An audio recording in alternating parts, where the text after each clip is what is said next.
This is Binghamton Now on News Radio 1290 WNBF. I'm Bob Joseph, and in the studio is Paul Kamide, whose wife, Christine Kamide, was killed during a convenience store robbery in September 1982. And Mr. Kamide, I welcome you to WNBF.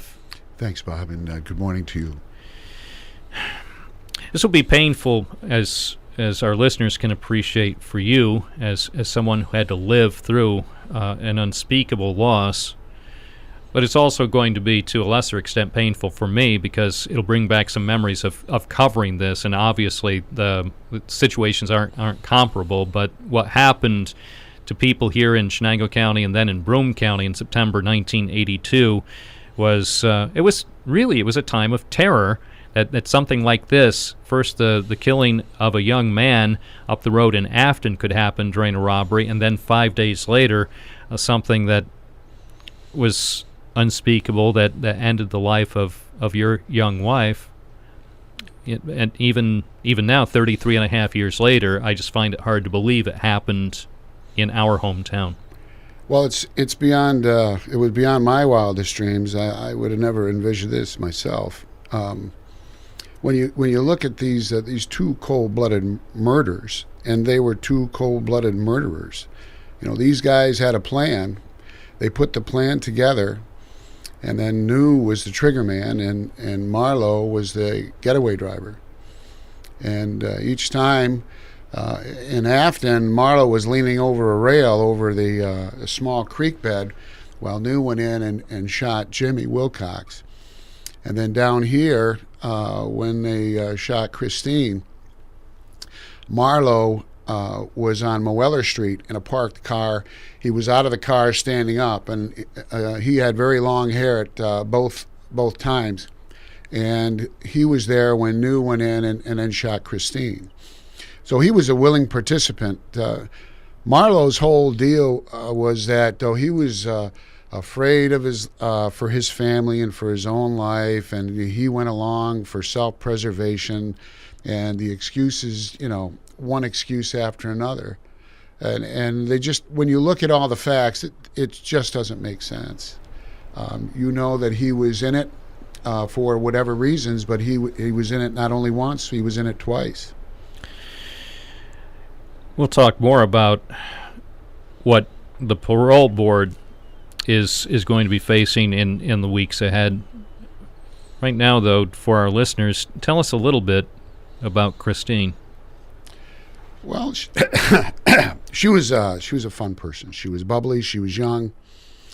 She had her whole life. We both had our whole lives, as well as Jimmy Wilcox, right in front of us. So we were just trying to, work, pay our taxes, do the best I can. We had a young son at the time. We had hopes and aspirations, buy a home and all that kind of thing. And it just came to a stop.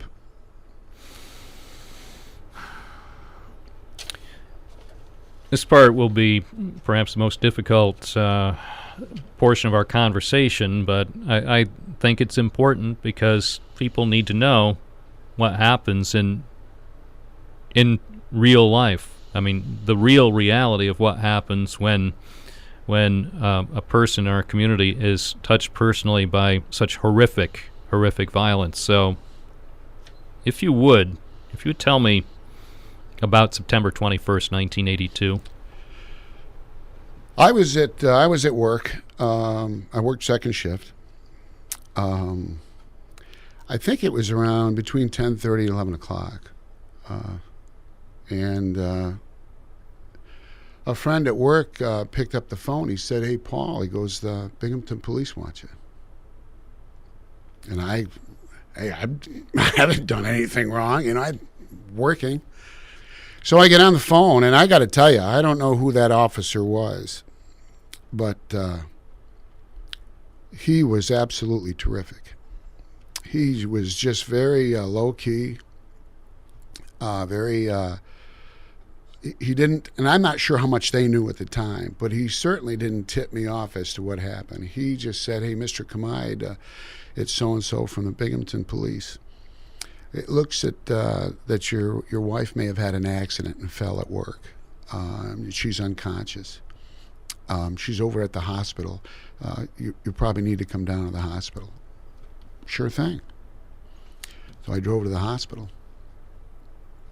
And I'm, at that point, murder is certainly not on my mind.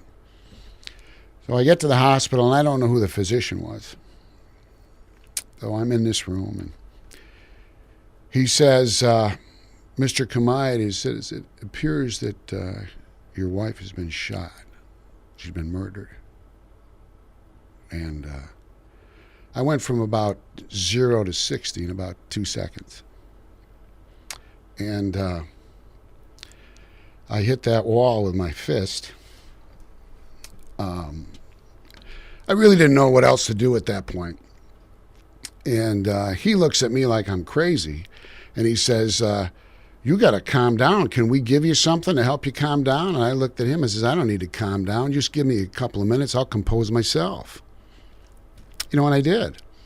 And then as it all unravels, that this was a gangster-type killing. He shot Christine twice. He shot her once in the temple, and then he shot her once behind the ear. That's the once behind the ear shot is typical of a gangland or gangster style type killing, to be sure that that person is dead. And it was made with a .22 caliber pistol. So then these two clowns, you know, they've got to get out, and this is where Marlowe helps New dispose of the weapon. He threw it in the creek or the river, and that weapon was later found. So my world is just upside down. I was beside myself. So Christine was 22. Yes. You were... I was 26. And so life as you knew it essentially ended right there. I mean, at least that chapter of your life, and also the life that you had with your wife, Christine. Well, I'd say that's pretty accurate. Stopped. I don't even think you could say it was treading water at that time. It just stopped. So what a mess. Now I've got to think about, what do I do? How do I call her parents? What am I going to tell her parents? Well, I wasn't going to tell them what happened. I just said, hey, look, it looks like she fell at work. I think she's going to be okay. But she fell. She's unconscious, and you know, because they had to drive almost 3 hours to get here. And then when I got here, I had to tell them the truth. And that had to be one of the hardest, if not the hardest, conversations I would guess you ever had to be involved with. You do the best you can. As my father always told me, he said, Paul, you got to play the cards you're dealt. He says, sometimes the cards aren't very good. You still got to play them. That's all I did. And then, for a time, the killers were on the loose. Oh, certainly. I got to tell you, Bob, the law enforcement agencies in this county, they're top notch. They had a lot of good cops, good detectives. John Butler, Dave Harder, Alex Miner, and I'm sorry if I can't recall or name all the others, but several from the state police. You had the SPO, senior parole officer over at Parole, Jack Kent, instrumental in a lot of this. And they caught him, I think it was mid-December, 20th of December, something like that. They nailed him. What happened, my understanding, New had a brother-in-law that he had gotten in some type of an argument with. And New, being the kind of guy he was, he looked at his brother-in-law and said, if you don't shut up, and I'm not quoting anybody, but it was something like that, I'm going to kill you like I did that kid in Afton and that broad in Binghamton. There was also a reward involved. Now that may have also helped, but nonetheless, that did help. When you look back And this is why I can't believe Marlowe for a second. His claim was that he was afraid for his life, he was afraid for his family, and that's just not true, because just several hours before they killed Christine, the authorities were there. They were at his house, and he gave him a false alibi on behalf of New. Now, you would think that if you were as scared as you say you are, or you were afraid for your life as well as your family's, that would have been the time to say, hey, look, I need some help here. I've really done a bad thing, and I'm in bad shape, or what I believe is bad shape myself. He never said a word. Not a word. When you saw the two men, Thomas Marlowe and Herman Dennis, New for the first time, what went through your mind? I'm a lot like my father. I said to myself, just give me a couple of minutes with him. Not a whole lot of time, just a couple of minutes. So you thought about what it would be like to have some basic justice. Maybe not to make anything any better, but at least something that would approximate a move toward justice, given what had happened. Bob, I can tell you something. There's been times where I could be a hothead. But in that courtroom when Marlowe was sentenced, or actually when he was convicted, he wasn't sentenced, and this was here in Broome County, he walked right by me. He stopped. I mean, I could reach out to him and touch him. And he looked at me and he said, I didn't do it. Now, in that split second, 100 million things go through your mind. I know I could have grabbed his head and squeezed it like a pimple. And I know I could have got a half a dozen or so shots on him, and it would have took everybody in that courtroom to get me off him. But just as fast as all that happens, I said to myself, you can't do that, Paul. You can't. You'll ruin it for everybody. Nobody will be in this courtroom. So I didn't. I just looked at him and I said, yeah, tell me about it. Just rethinking and replaying that scene in my mind now is just, it just feels incredible, and including with your description. Now, New and Marlowe have been away now for decades. Yes, they have. Marlowe is 66, and Herman New, I think, is in his early 50s. And looking right now at the inmate database that the state has, Herman Dennis, New, convictions for murder and robbery, 2 murder convictions, 2 robbery convictions, and he is eligible for parole February 9th, 2033. So he is, we hope, safely tucked away in a maximum security facility, and we hope that he never manages to get out. Well, this is the way I look at it. I don't believe the state prison system has what they call preventative health care. They deal with things as they arise, so to speak. So it's not like he's going into the medical unit every year for an EKG, or every 5 years for a colonoscopy. So those are just some of the normal things that we experience on the outside. So if he has some type of debilitating disease of some kind, then they'll give him whatever medical attention they can give him, but they don't go overboard. It's not like they're going to be looking for some specialist out of the state or anything. So he'll get his. Meanwhile, Thomas Marlowe, who apparently is being held at the Cayuga Correctional Facility, is they move them around quite a bit, Bob. They first started out. Now, of course, they've never been in the same institution, but they've been to. Everybody starts out in Elmira, everybody's classified there. Now you may stay there for a while, but if you don't, you're shipped to wherever they're going to ship you to. But they've done time in Sing Sing. They've done time up at Dannemora. They've done time in Attica. They've done time in Auburn. And now it's Cayuga. And so they move them around quite a bit. And according, I didn't mention it, but according currently, Dennis New appears to be in Elmira, according to the database. Don't know how often or how accurate that is. As far as Thomas Marlowe, with a parole hearing coming up, a parole hearing is weeks away. Yeah, mid-May.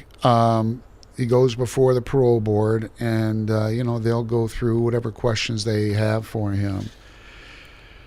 What's disturbing, Bob, is every 2 years I get a response from the Crime Victims Assistance out of Albany. Now, I'm going to go back and forth here. There's no particular order because there's just some wild things that, I can't explain. For example, Christine was murdered on Robinson Street. The first parole officer out of the Crime Victims Assistance Bureau in Albany, her name was Christine Robinson. So, as we were talking before about anniversary dates and type, you can't plan that, and I'm not a mathematician. I couldn't even begin to think what's the percentage on that.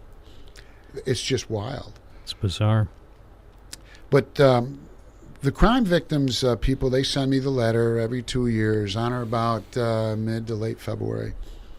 Now, this is a new twist because in this, and I'm going to read it, in a recent court decision made by Orange County Supreme Court Justice Sandra Shortino, she ruled that the parole board cannot deny parole and focus almost exclusively on the inmate's crime. The judge ruled that parole determination under Executive Law 259I, parentheses 2, parentheses C, parentheses A, had to be future-focused risk assessment procedures. The 2011 amendments to the executive law represent a shift of focus from offense-driven to a more forward-thinking consideration of whether an inmate has been rehabilitated and is ready for release. So with that ruling, how do you interpret that? That certainly sounds as though that the parole board is being given permission to seriously consider letting Mr. Marlowe loose. Well, and again, I think, and I can't tell you who said it, but it's follow the money. If you follow the money, you'll get to where you need to be. And in my opinion, it's come down to money. The state's crunching numbers. They want to move people out as soon as they can because it costs money, and they know that they've got people ready to, come to the end. So let's move them out, as soon as we can or as soon as they're appropriate, according to their risk assessment process. And if they're able to manipulate or maneuver that person or inmate in there, and they can get him to that score that they believe he should be able to go, then they're going to move him. Now, incidentally, I went and I looked up that case law, and I hate to just read verbatim, but the thing that strikes me the most, where it's almost like you make a statement and then there's another statement that's contrary to the statement that was just made. And the one that strikes me is that's contrary to everything that I just read is that that their release is not incompatible with the welfare of society and will not so deprecate the seriousness of his crime as to undermine respect for the law. Well, you got a two-time murderer and a liar. So if he were to be considered for parole, I would think that that would belittle the law in itself. Two-time murderer. So you're looking ahead. You're preparing in May to go before the board? Yes, sir. I see one parole commissioner. Very nice gentleman. What's the bottom line? And we have just a very, very short time remaining. You have handwritten a 4-page letter to the members of the parole board, but in a sentence, what would your essential message be to the people who have to make this decision in May? I think I can wrap it up with this. Rest assured, I will continue to address each and every parole board when necessary to ensure this monster stays in prison. May he burn in hell. All of our families hope and pray this kind of tragedy never happens to any one of you. May God protect all of you, all of your loved ones, and may this parole board of the great state of New York protect all of our kind from Thomas Marlowe, a monster. Our families thank you for these few short minutes of your time and consideration. Is there anything people in the community can do if they feel strongly about the future of Thomas Marlowe and whether he remains in a maximum security prison? Well, you could contact Senator Akshar. You might want to contact Assemblywoman Lepardo. I'm not sure how much effect that would have. I've got some petitions around that if you had time they can sign. I've got one at the American Legion on the east side of Binghamton. I've got one at the East Side Fire Station. The other one, it's at a business locally, and I don't want to. Well, people will, if they're interested, so motivated, they'll know what they can do. Well, Paul Kamide, whose wife was killed during a convenience store robbery on Binghamton's east side in September 1982, I appreciate your coming in and sharing this story. Very touching. Please keep in touch. We want to keep our listeners fully informed of what lies ahead. Thank you, Bob. Appreciate it.